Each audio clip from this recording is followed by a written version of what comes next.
Je m'appelle Corentin, je suis docteur junior d'Orléans et j'ai travaillé avec Laurel Krief sur mon projet de thèse sur cette belle étude. Et je vais vous présenter aujourd'hui les résultats de l'évolution après chirurgie abdominale chez les patients avec un cavernome porte non cirrhotique, une étude européenne multicentrique 4 témoins. On va passer, je n'ai pas de conflit d'intérêt, on va passer très rapidement sur la physiopathologie parce que je suis probablement le plus néophyte de la salle et que vous en savez tous plus que moi.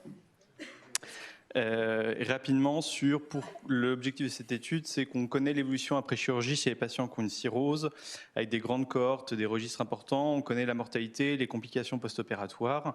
On a quelques données, on a surtout une grande étude rétrospective sur les maladies vasculaires portosinusoïdales, et dans le cas des thromboses de la veine porte chronique, en fait, il n'y avait pas grand-chose.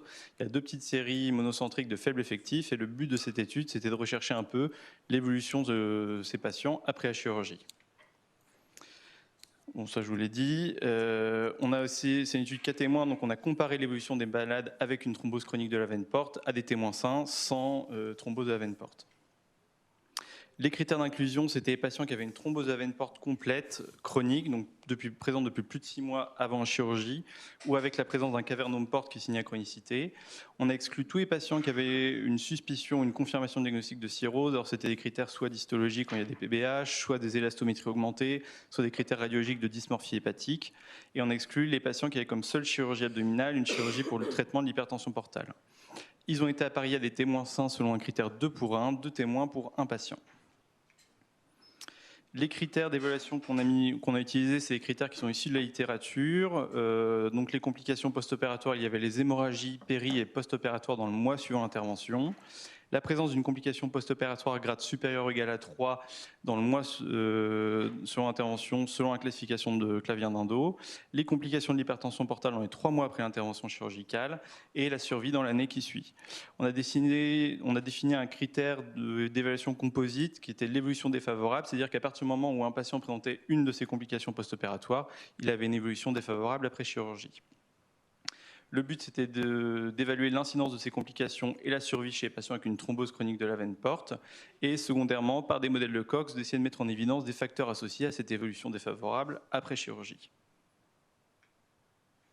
Très rapidement, quelques petites données sur la cohorte des patients. Donc, c'est 76 patients qui ont été inclus dans 12 centres européens, 58% d'hommes, un âge médian de 53 ans. 30% des patients avaient déjà présenté 30 ou 40%, des complications de l'hypertension portale avec soit de l'acide, soit des varices à haut risque, qui est défini par des varices de grande taille en endoscopie ou en antécédent de ligature. Concernant les causes du cavernome, 55% des patients avaient au moins une cause locale au cavernome porte, 42% au moins une cause générale, et 45% des patients, donc presque un patient sur deux, présentaient un état prothrombotique fort, défini par la présence soit d'un syndrome myéloprolifératif, soit un SAPL, soit un antécédent personnel ou familial de thrombose. Sur les données biologiques, il n'y avait pas de remarques particulières. Concernant les interventions chirurgicales, 78 opérations pour 76 patients. Les 2 principales interventions chirurgicales qu'on retrouve, c'était les cholécystectomies pour 20 chirurgies, chirurgie de paroi pour 14, et ensuite on retrouve des résections intestinales, anastomose bilodigestive, splénectomie, laparotomie exploratrice. Les données importantes, c'est surtout que 85% des patients ont des chirurgies programmées. Et parmi ceux-ci, 80% avaient des chirurgies par voie ouverte et non pas par célioscopie. Sur les complications post-opératoires, premièrement, les complications hémorragiques, 18% des patients ont présenté une complication hémorragique majeure qui n'était pas associée au sein de cette cohorte à la prise d'antiagrégants, à la prise d'anticoagulants ou au taux de plaquettes. 21% des patients présentaient une complication post-opératoire grade supérieur ou égal à 3. 15% des patients ont présenté une complication de l'hypertension portale. Ça correspond en fait à 13 patients, 10 décompensations d'acide, et toutes ces complications liées à l'hypertension portale ont été rapidement résolutives après la chirurgie. Le seul patient malheureusement qui n'a pas résolu cette complication est décédé dans les suites de l'intervention. 4% de décès en post-opératoire, et si on combine ces 4 critères-là, 35% des patients en fait, ont présenté une évolution défavorable après chirurgie abdominale.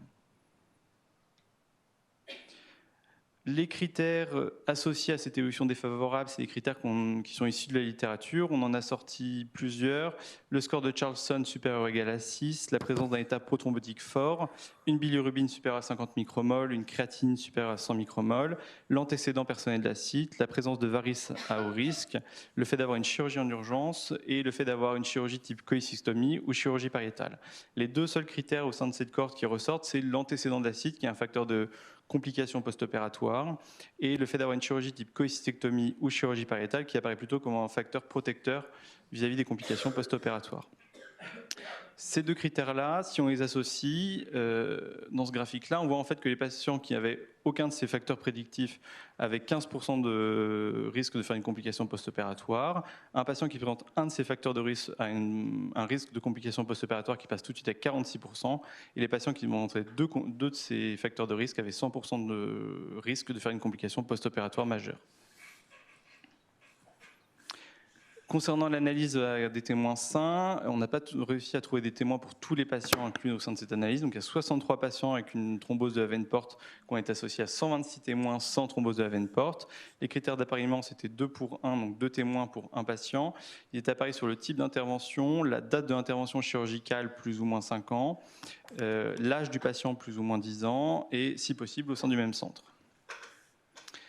Quand on compare les patients avec une thrombose de la veine porte chronique à des témoins sains, on voit que les patients avec un cavernome porte font plus de complications hémorragiques majeures, 16% contre 2%, font plus de complications d'hypertension portale que des patients qui ont une veine porte libre, et surtout une évolution défavorable après chirurgie abdominale bien plus importante que chez les patients sains.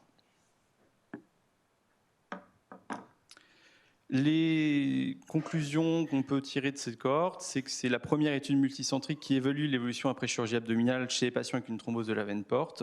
C'est le plus large effectif qui a été fait jusqu'à présent. C'est quand même des patients qui sont à risque post-opératoire, parce que 35% des patients, donc un tiers des patients, vont présenter une complication post-opératoire grave après chirurgie, surtout quand c'est des interventions chirurgicales autres qu'une cholecystectomie, une chirurgie de paroi. Les principales complications qu'on va retrouver, c'est des complications hémorragiques chez les patients qui sont souvent, qui peuvent présenter des complications hémorragiques, et complications d'hypertension portale qui sont néanmoins résolutives, dans cette cohorte, qui sont rapidement résolutives après chirurgie. Et la mortalité est par contre nettement plus faible que dans les autres patients présentant une hypertension portale, dans le cas des MVPS ou de la cirrhose, par exemple.